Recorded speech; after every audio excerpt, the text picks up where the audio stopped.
cold or warm rather.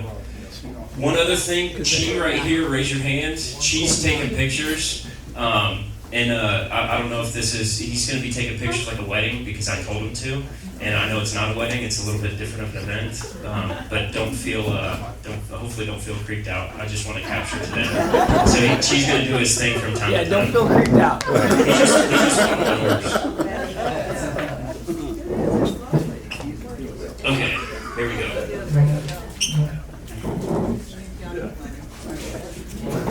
So it does sound like we've got a couple people interested in the microphone, so when I'm done, we'll just have a free-for-all and see what happens.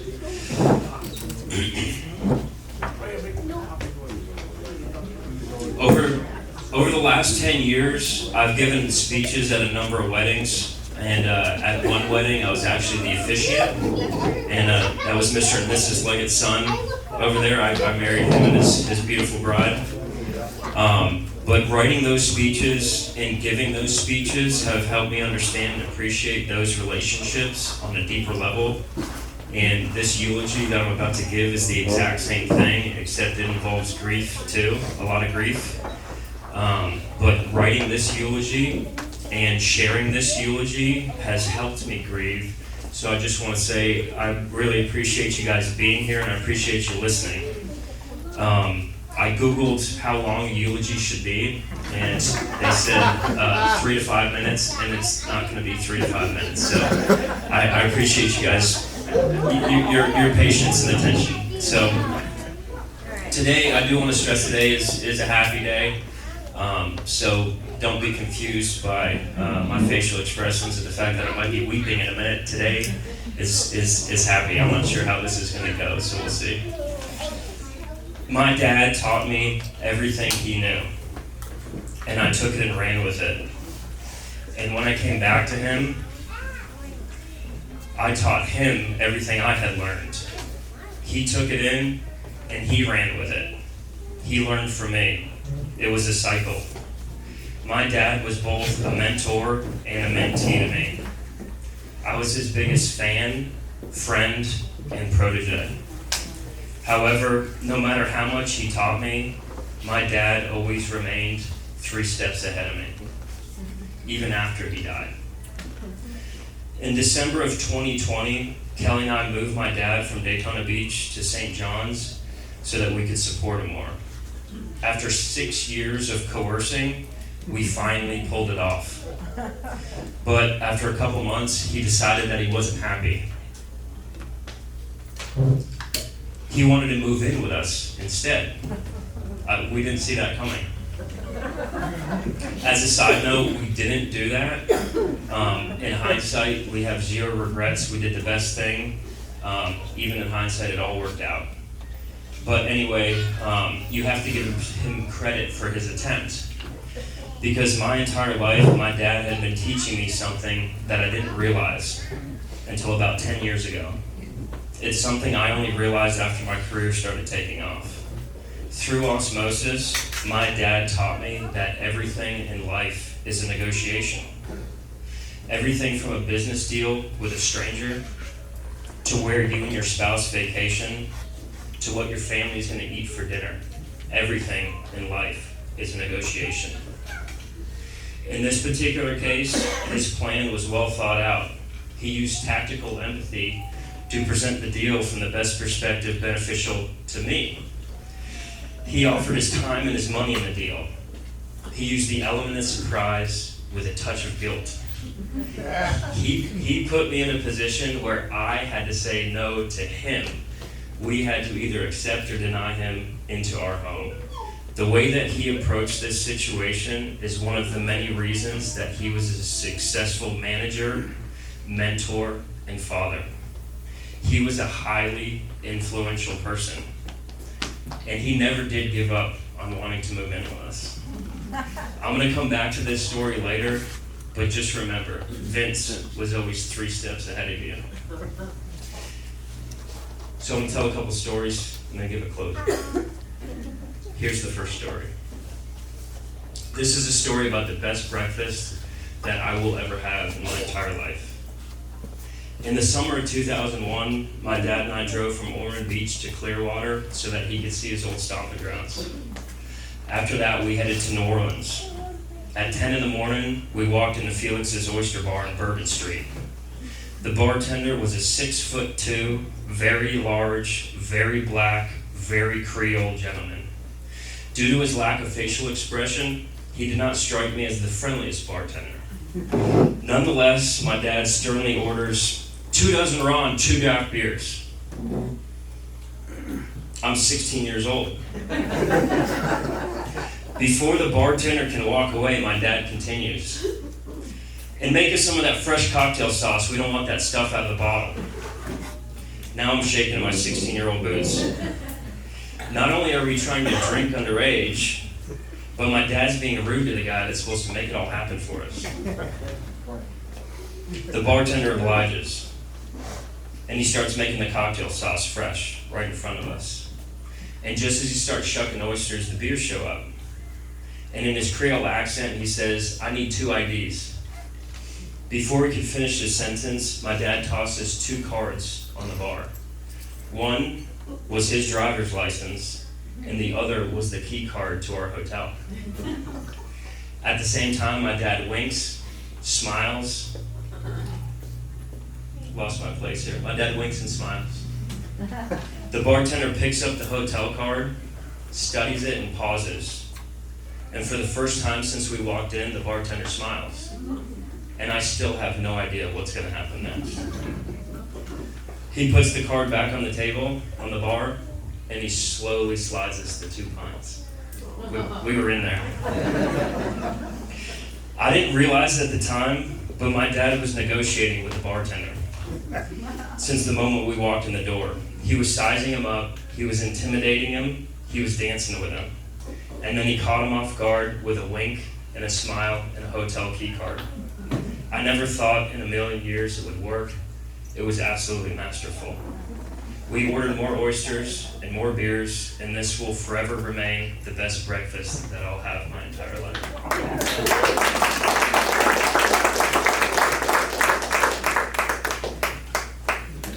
A little bit more on that story. 7 years later. We're done. No, that was perfect. Here's a little follow-up. 7 years after that, Kelly and I ate oysters at Felix's solely because of that experience. In 10 to 15 years from now, Declan, Quinn, and I are going to eat oysters there too. Are they going to be 16? Somewhere in that age range, probably. Where are they right now, actually? I'll check their margaritas. While I was writing this eulogy, I went to the Felix's website, and this is what it says on their website. The Felix's story is that of the New Orleans Oyster Bar. Ask any New Orleanian where their dad or grandpa took them for their first oyster. The answer is always Felix's. So it lines up. It was perfect. Okay, here's the next story. This one is called White Pig. White Pig. This next story is called White Pig. We worked on the delivery for a while. Okay. My dad was famous for taking over a failing hotel property and turning it around and making it successful. He would come in, he would analyze the business, he would profile the employees, and he would draw a line in the sand. He could usually tell right off the bat if you were a hard worker, an honest person, or just simply had potential. He could also quickly identify you as being lazy, dishonest, or a thief. If you've ever seen the 1989 movie Roadhouse with Patrick Swayze and Sam Elliott, my dad was Patrick Swayze's character, Dalton. A professional cooler with a mysterious past that was hired to take over security at the newly refurbished Double Deuce Roadhouse. Obscure reference there. So one day when I was a 5th grader at St. Brendan's, I was standing outside of the parent pickup area with my classmates. As a private Catholic school, the nuns and a priest or two would always be standing out there with us, waiting for our parents. And as a private Catholic school, my classmates were getting picked up in brand new Chevy Suburbans, Mercedes-Benzes, BMWs. My dad pulls up in his white Chrysler Sebring coupe. We already kind of stood out, no big deal, but today was different. because today the Sebring had been keyed. Countless long horizontal lines the whole length of the side of the car.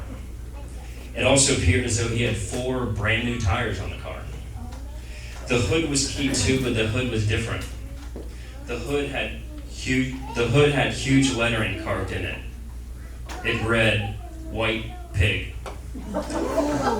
Now, growing up, you learn quirks about your parents, and one of my dad's quirks were, there's certain things you should tread lightly on to avoid him flipping out. So even though my entire 5th grade class, the nuns, the priests, everybody noticed my dad's car, I simply got in the car, I closed the door, I put my seatbelt on, and after that, I kept my mouth shut. It wasn't until several weeks later that I learned my dad had caught some of his kitchen staff stealing beef tenderloin in the parking lot at night. I never heard all the details, but it was safe to assume that their employment was terminated immediately, and they weren't happy about it. In exchange, at some point, they keyed his car, they slashed his tires, which explains the 4 brand new tires in the car, and they wrote a new nickname on the hood of his car. He never did get the car repainted, though. If I was in that position, I would do it right away. Instead, he allowed the scratches to develop rust, so an orange rust color stood out even better against that white paint, so you could read it legibly from far away.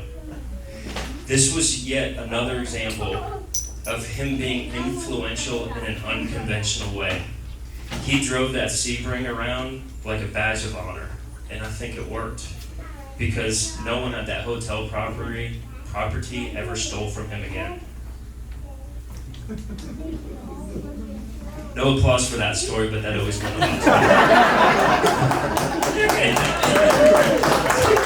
that's not what I meant. Thank you. So, as I mentioned before, in December 2020, we moved my dad closer to us. Almost 2 years later, in September 2022, my dad was discharged from the hospital after a 5-week stay.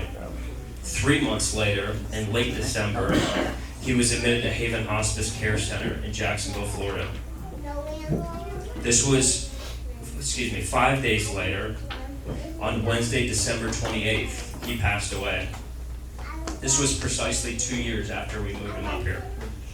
Closer to it. Hey, Brittany, I'm glad you made it. It was exactly 2 years after we moved him up. I'm reminded of this scene from the movie The Departed. I used to find it funny, but now it means something more to me.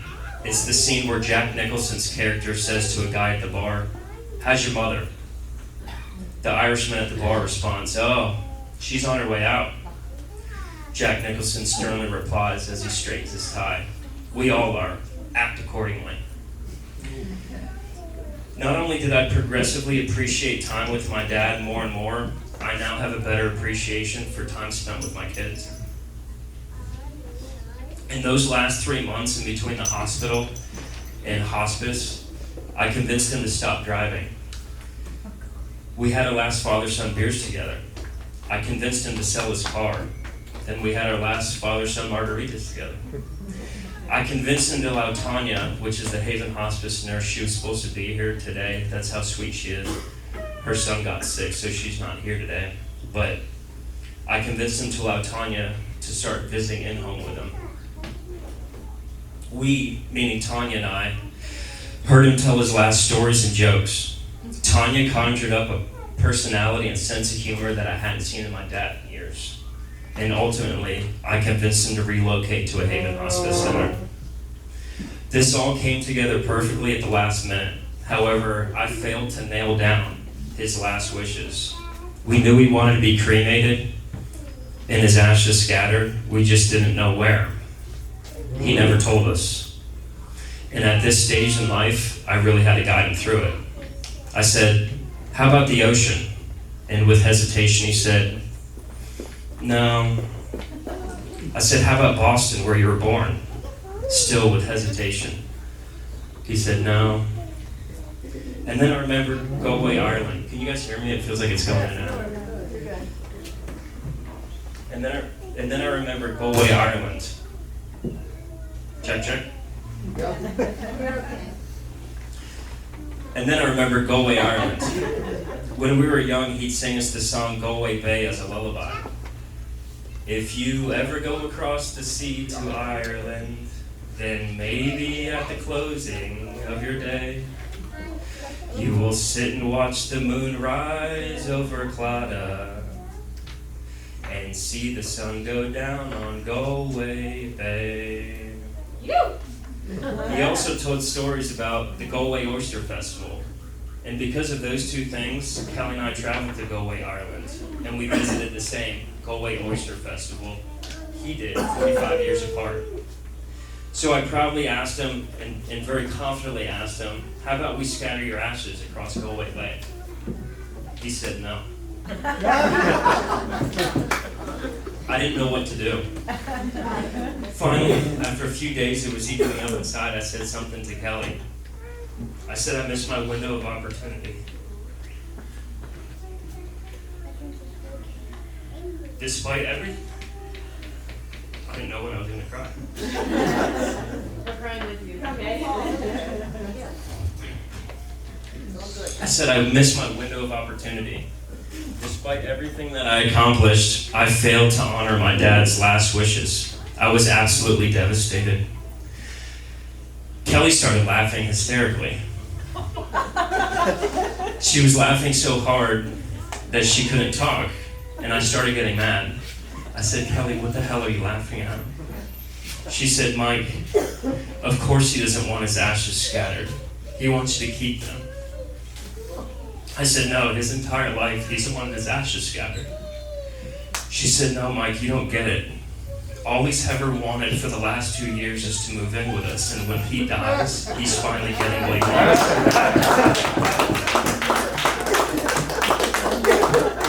As I said, Vince McVinney was always 3 steps ahead of you. So my dad's been living with us